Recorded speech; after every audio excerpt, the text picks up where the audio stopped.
నమస్కారం. నా పేరు నిదానం ప్రశాంత్. నాకు ముగ్గురు ఆడపిల్లలు, అబ్బాయి ఉండే కానీ అబ్బాయి చనిపోయిండు. నాకు ఇల్లు లేక ఎండాకాలం వచ్చేసరికల్లా రేకుల గడకి మొత్తం ఇల్లంతా బొక్కలంతా ఖరాబ్ అయింది. వానాకాలం వస్తున్నా కురుస్తుంది, ఎండాకాలం వస్తున్నాం, రేకుల గడకి ఉండలేకపోతున్నాం. మాకు గవర్నమెంట్ కాంగ్రెస్ తరఫున మాకు ఈసారి ఇంద్రమిల్లు సాయం చేయాలని మేము అడుగుతున్నాం. కాంగ్రెస్ పార్టీ తరఫున మాకు ఇన్నేళ్ల సంది కూడా మాకు ఏం లేదు, ఇంత మనకి ఏ పార్టీలు ఉండేది ఏది లేదు, కానీ ఈసారి మాకు ఇల్లు ఇవ్వాలని చెప్పి అడుగుతున్నాం. ఇదిగో చూడండి, ఇది మొత్తం ఏమైనా గొప్పలే.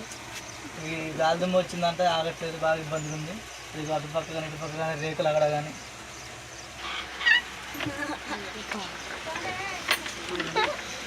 మాకు చాలా ఇబ్బందిగా ఉంది. ఆడపిల్లలు లేరు, చీకట్లో పురుగు పూసి ఏది వస్తుందో అర్థం కావట్లేదు. తేళ్ళు వచ్చినా ఏది వచ్చినా కూడా ఇద్దరు ఆడపిల్లలు. నాకు గవర్నమెంట్ సాయం చేయాలి, ఇంద్రమిల్లు రావాలని ఖచ్చితంగా కోరుకుంటున్నాము. ఎందుకంటే ఉండడానికి ఇబ్బంది ఉంది. ఎండాకాలం వస్తే అక్కడికి వానకాలం వస్తే వర్షానికి పరిస్థితి అందరూ సాయం చేయాలి, గవర్నమెంట్ మాకు సాయం చేయాలి.